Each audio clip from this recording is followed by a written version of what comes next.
I always do Super Bowl bubbles about once a month, once every 5 weeks. I'll do you a Super Bowl bubble. Here's my Super Bowl bubble to start the season. For the radio audience, I think there's, to be honest, 7-8 teams should be favorites. In the NFC, Detroit, Green Bay, San Francisco, I'm high on the Rams. In the AFC, the Texans, the Bills, Josh Allen, Mahomes, Kansas City, and the Ravens. I think 4 teams are just on the outside. I've got a question I need to see resolved.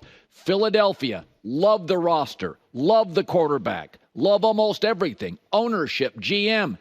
I'm a little worried about the coach and the quarterback relationship and the coach overall. Cincinnati, Joe Burrow's health.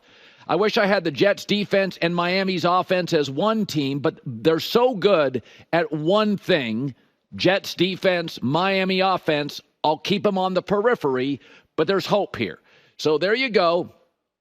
8 in the bubble and 4 on the outside. This may change. We always have a surprise team, but that feels right. I really think the Texans have a legitimate chance to get to a conference championship. They have turned that franchise around with the right coach, the right GM, and the right quarterback. All these teams have one thing in common. They have a good quarterback. I know, Brock Purdy, but he has 111 passer rating. He's a good quarterback. I don't think he's a star, but he's a good quarterback. But they don't all have an established, proven coach. We don't know what Robert Saleh really is. But tonight, what you're seeing, frankly, is what the model of the league is. Chiefs-Ravens, the 2 winningest teams in this sport since the Patrick Mahomes era started. Ownership, front office, coach, quarterback, roster, drafting, development. This is how you do it. And yet, Baltimore, one of the 2 model franchises in the league, always leaves us unsatisfied, proving how difficult it is to win in this sport. Mostly because of 2 people. In the last decade, 2 people have had a stranglehold on this league. One is retired Tom Brady. One is moving into his prime, been there probably a couple of years, Patrick Mahomes. 5 of the last 6 trophies have been hoisted by Brady or Mahomes, and 8 of the last 10 Super Bowls, Brady or Mahomes have appeared in it. So you and I, for the next 6 months, can talk about speedy wide receivers and tough tight ends and clever running backs and smart coordinators and brilliant young offensive coaches. Brady and Mahomes. And even the quarterbacks capable of beating Mahomes in a January game. Joe Burrow can't stay healthy. Lamar Jackson kind of freezes in the headlights. Josh Allen, one too many mistakes. It illustrates once again just how damn hard it is to win. And it's why I support Josh Allen and Lamar Jackson. It's really hard to beat legends. Go ask Peyton Manning and Big Ben with Brady. And go ask Josh Allen and Lamar Jackson and Joe Burrow. It's just incredibly hard. Kansas City's got everything right. Owner, front office, president, GM, quarterback, weapon, pass rusher, draft, develop. They got everything right. And Baltimore's got almost everything right. And that's this sport, inches, not feet. And Tom Brady earlier this week on this show talked about the challenges tonight for Baltimore and the opening game of the season. When you lose in the playoffs, you want to think about how are we going to get over the hump next year? What do we need to do? Where are our deficiencies? Where can we get a little better? How can we improve our team a little bit so when we get in these big games, we're more prepared than the other team? We got more margin of error. And look, to win a Super Bowl is absolutely incredibly difficult. There's only one team that does it. Baltimore wants what the Chiefs got, and that's why you lead the season off the way they have it, Ravens-Chiefs. For the record, Brady's best offense never won a Super Bowl. He had a 10-year gap. The best player that's ever played, the most dominant, productive player, Tom Brady, won a decade, no Super Bowls. And those were his best offenses. Randy Moss teams. Blew people out. That's how hard it is. That's the challenge for Baltimore. But Barkley was great and couldn't beat MJ. Phil was great. Couldn't get past Tiger enough. It's just really hard to beat legends.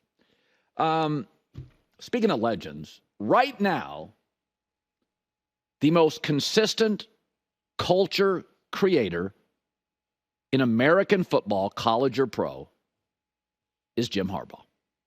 It's not Saban, he's retired. It's not Parcells, he's gone. Belichick, nope. Urban Meyer in college, doing TV. It's Jim Harbaugh. Pre-Harbaugh, do you remember how bad Stanford was?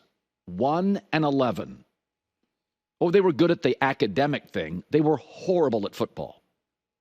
His first year at Stanford, they flew down to Los Angeles as a 40-point underdog and beat the Trojans, who were number 2 in the country in Los Angeles.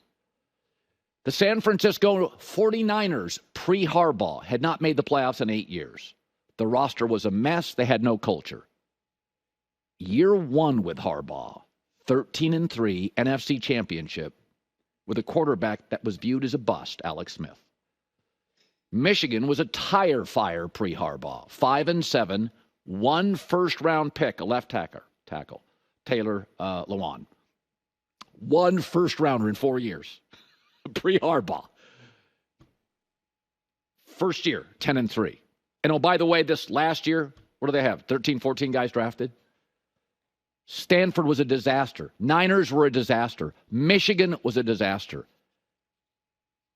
And now, here comes Houdini. Pre-Harbaugh, the Chargers last year had a virtual mutiny with their players.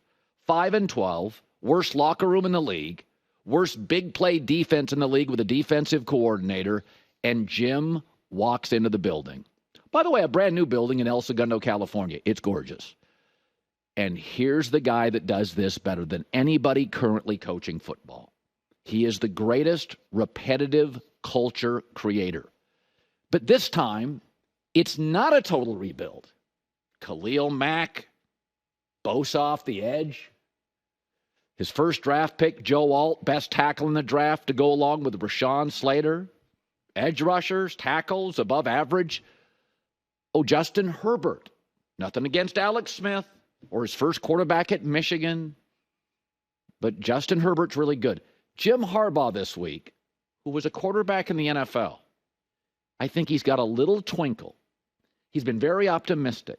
He's almost been funny this entire offseason. Why? Because this isn't the Stanford rebuild. This isn't the Niner rebuild. This isn't the Michigan rebuild.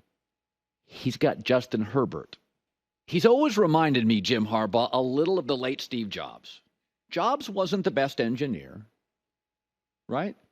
There were smarter people in the building. But he understood, unlike Microsoft at the time, the artistry of it. He was selling imagery, and he knew what he wasn't. Harbaugh's not the best scheme guy in the NFL. Could be Kyle Shanahan, not the best scheme guy. But the ability to change cultures, college and pro, is a real thing, and nobody in the world is better at it. And I got into this discussion a couple of months ago, and somebody said, God, Harbaugh's really lightened up. He's like funny and likable. And I'm like, because Jim sees what he's never seen before, which is a top 5 quarterback in a rebuild. He usually had to go trade for one, find one, recruit one. Now he's got one. And that's why he's so happy.